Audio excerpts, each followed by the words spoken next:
Welcome, Virgo. This is your weekly focus for November the 12th through to the 18th, 2018. My name is Tilly. This is Tarot with Tilly, and thank you. Thank you truly for all the positive, loving, supportive energy you send my way each and every day. Now, we'll turn to the cards and see what they have to tell us about this week's energy. And we start with the Seven of Cups. Oh my. We're all over the place. Now, we could be seeing 1,001 opportunities here. Um,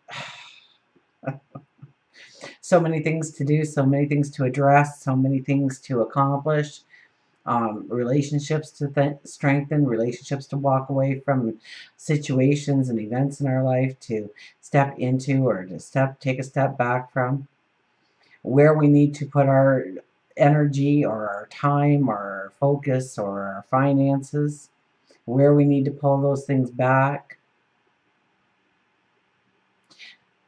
And everything will be asking you to make a decision now, that you have to pay attention to everything now. So you know what? Do a priority list, one step at a time. Take a deep breath. It'll all be there, and maybe even some of it will go away if we don't pay attention to it. Sit back, reflect, see how things come together, even though everything seems to be in its own separate cup. See how they kind of work in harmony with each other and can bring in balance to the other.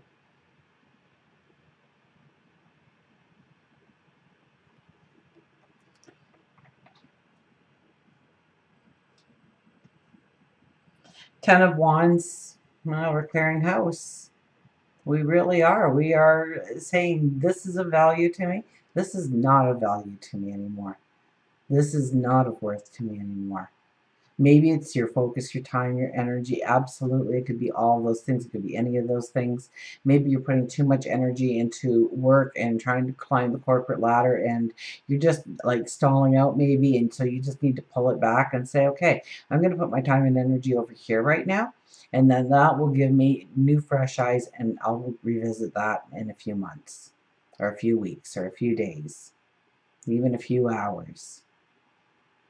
I think you will gain perception on some things that truly are helping you move forward in the way you want, and some things that are actually pulling you back. So it's time to kind of clear the clutter. It's time to get the things on. When I say clear the clutter, I don't mean that you live in a very, you're a hoarder or anything. What I'm thinking is more in the lines of your focus, your attention, of what's getting your attention, your focus right now, and what needs to get your attention and focus right now. And kind of almost getting a little bit blindsided on some other issues that really don't concern you, or it's somebody else's agenda, or you're not getting any value back from that anymore.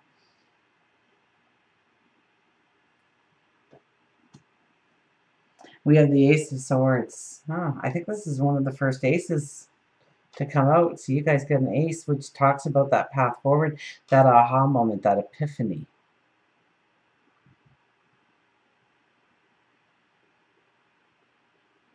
That magical moment when your eyes meet across the room, right? This could be just meeting your soulmate or your lover, your partner for life, or your new best friend, just in a blink of an eye, or an event happening that really transforms your world in some way. Some kind of ending, but it creates this beautiful new beginning. And so often we think of that in such negative terms. And you know what? If you were homeless and now the reality, you get that epiphany and things change and you let go of homelessness and you move into a home and now you have a job and clothes to wear and food to eat in the fridge. And, so look at, if you were out of work for a period of time, all of a sudden that job lands on your lap. Okay. So it's okay for some things to disappear in our life. Things we always fear is that the good things are going to go into our life and that's are going to go from our life, and that's simply not the case here. This is about the things that have been limiting you or are keeping you back or holding you back in some way. And this epiphany, this aha moment that will move you into a brand new path. So, I mean, I would have to say, really go with the flow to the experiences that come your way and accept them for as they are, because know that they are moving you into a new platform, into a new path, into a new way of being and becoming. So we have the Ten of Pentacles. So this is your yes card. This is saying it can be yours. That perfect relationship, the bills all paid, you don't have to worry about your finances, maybe there's wealth here, the job that you've always wanted to land, the project that you always wanted to be involved in,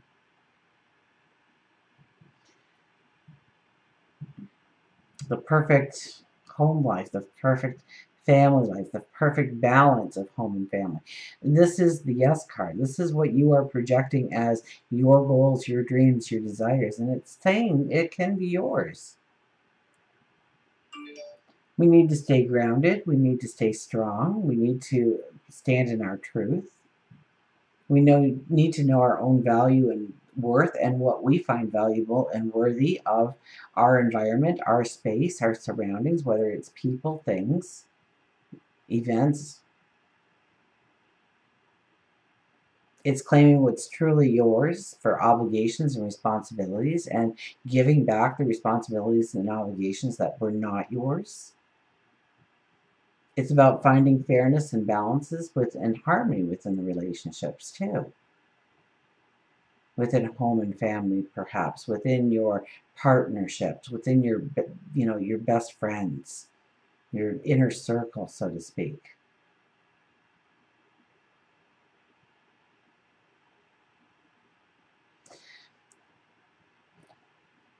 And down there's that high priestess walking through, leaving the trails of magic.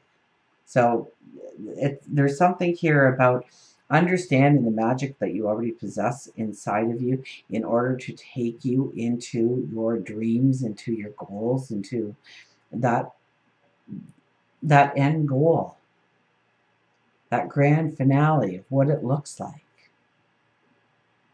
So there's something about tapping into the resources that are already inside of you that you are not taking full advantage of, or you're pulling it back in some way, or you're not allowing to give of it as you should. So that could be love, that could be finances, that could be a gift, a talent, that could be your time and energy. So pay attention to where you where there are issues in giving and receiving, and what that giving and receiving is. And it just might be your inner gifts and talents and abilities. I'm kind of getting that there. But that's not to say it's, maybe love within a relationship and growing a relationship deeper and stronger. We have the Two of Wands. This is summoning in a new path, a new way,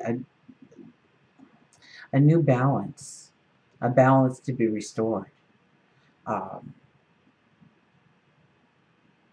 Seeing where you can have balance, and maybe it's honoring yourself, but maybe you need a group of people around you, and it's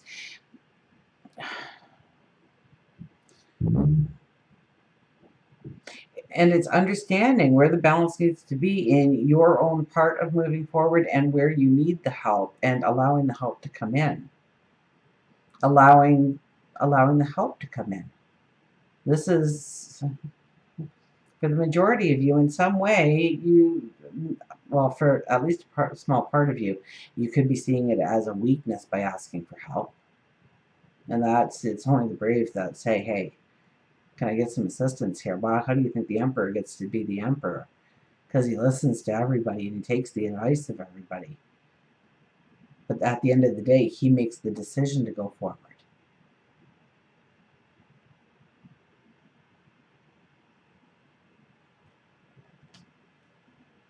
We have the Nine of Wands. Okay, so this is a little bit of a reflection on the path that you've walked up till now, all the lessons you've learned.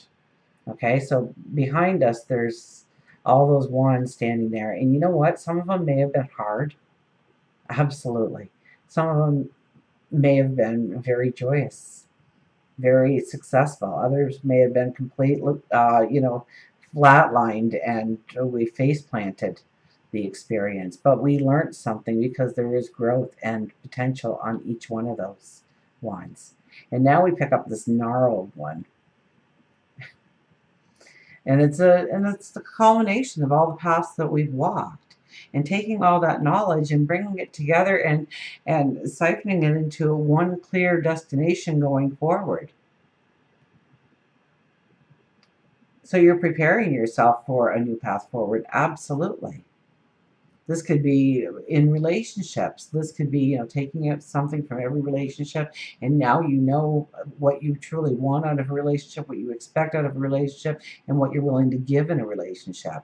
Um, it could be work, it could be career. You learn this, you learn this, and you learn this, but put it all together, and now you have this unique kind of title that you can give yourself to what you can do, of who you are, of who you can become. And it's going to take a courage to believe in yourself, to believe in your truth. And so you really need to reflect and meditate on your truth and what you truly bring to the table, and all your gifts and all your talents, and allowing yourself a little bit of healing for when you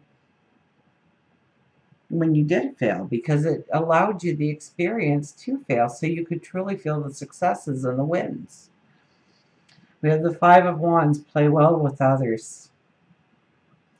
This could be a slight competitions, might actually kind of get you going, get you into the game, get the ball bouncing, kind of. So maybe if you want to start exercising a little bit more and you just really haven't been able to stick to anything on your own, maybe it's time to kind of join a group and be a part of it, and be part of a team, and having the support of other people. Small competitions. If you love baking, okay, you love baking, and enter that little contest down the road for the best cake, and or maybe it's a cake auction, and you're going to make a cake to auction off. And those. Get into the competition, get into the game a little bit, put yourself in there, get into the mix, open up to some new experiences that can lead you down a road that you've always wanted to travel.